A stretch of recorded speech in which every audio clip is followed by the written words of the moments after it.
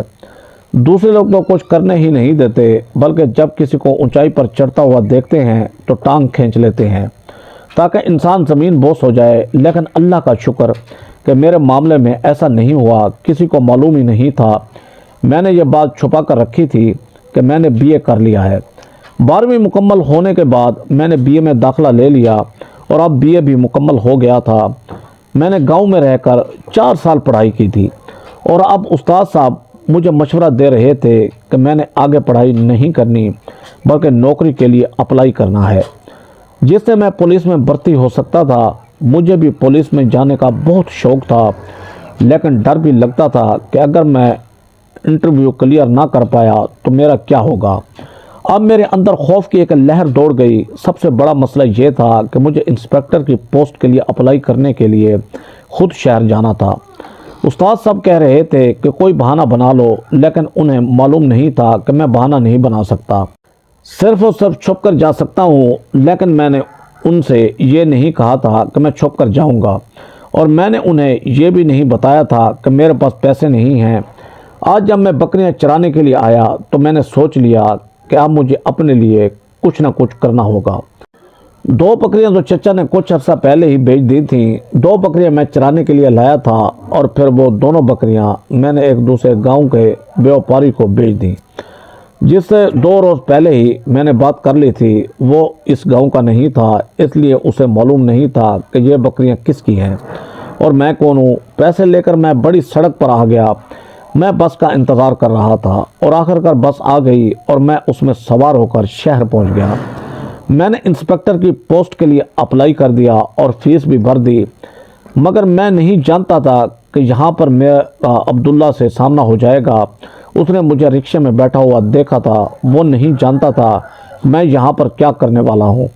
میں نے بھی اسے دیکھا تھا لیکن کوئی بات چیت نہیں ہوئی تھی۔ میں گھر پہنچا تو کچھ گھنٹے بعد وہ بھی گھر آ گیا۔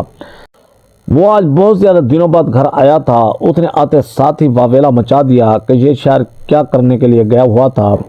میں شام سے پہلے ہی واپس آ گیا تھا اور میرے پاس بکریاں نہیں تھیں۔ چچا نے اس وقت مجھے خوب پیٹا۔ میں نے کسی کو کچھ نہیں بتایا۔ وہ مجھے پیٹتے رہے کہ میں بکریاں کھا چھوڑ آیا۔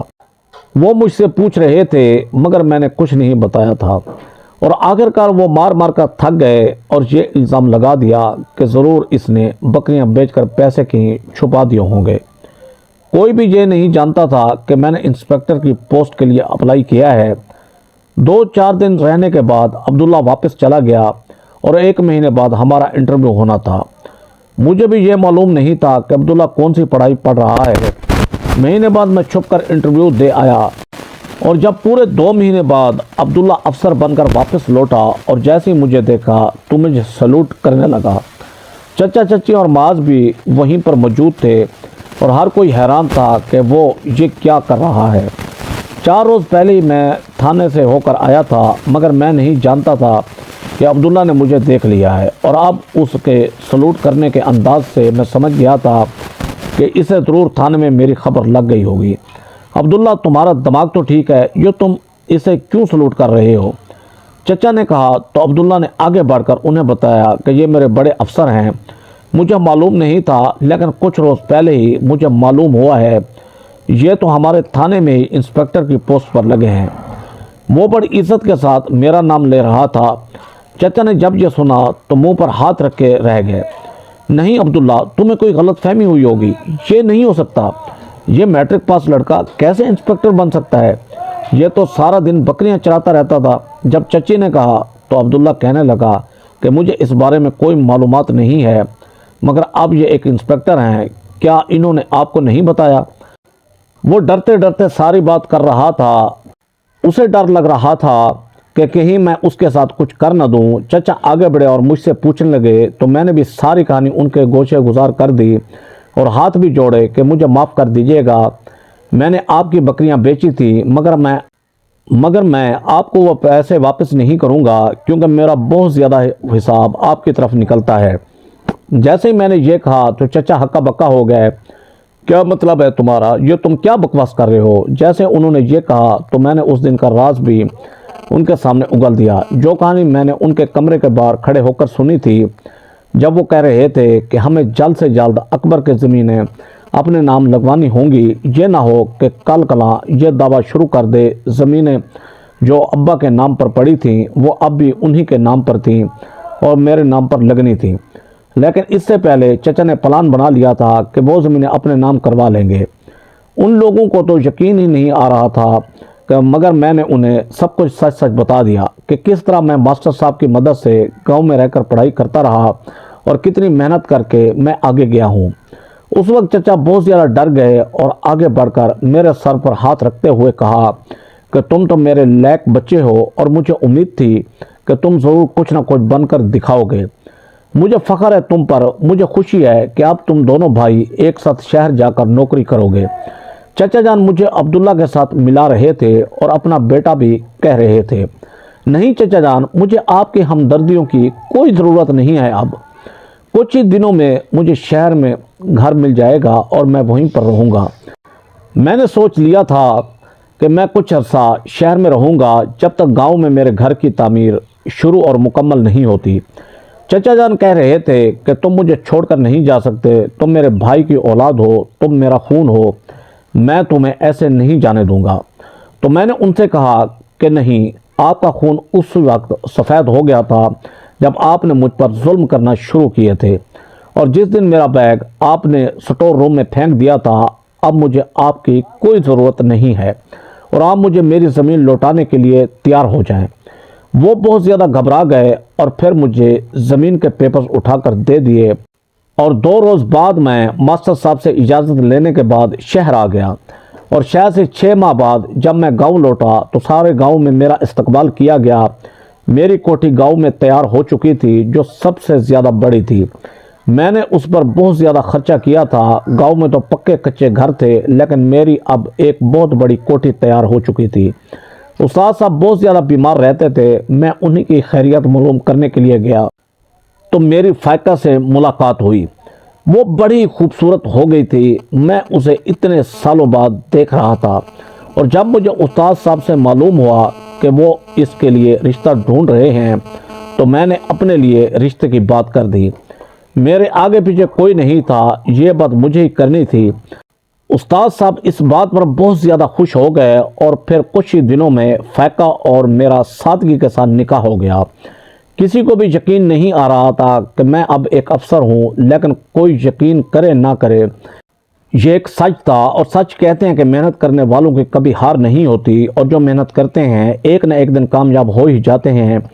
بھلے ہی راستے میں جتنی بھی رکاوٹیں آئیں، محنت کرنے والے ساری رکاوٹوں کو ہٹا کر آگے بڑھ جاتے ہیں۔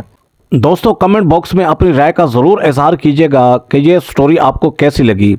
ایسی سبق سٹوری دیکھنے کے لیے ویڈیو کو لائک کریں، ہمارے چینل شوکت وائس کو سبسکرائب کر کے بیل آئیکن کو دبا کر آل پر کلک کر دیں تاکہ آپ کو ہر آنے والی نیو ویڈیو کا نوٹیفیکیشن سب سے پہلے ملے۔ Thanks for watching. اللہ حافظ۔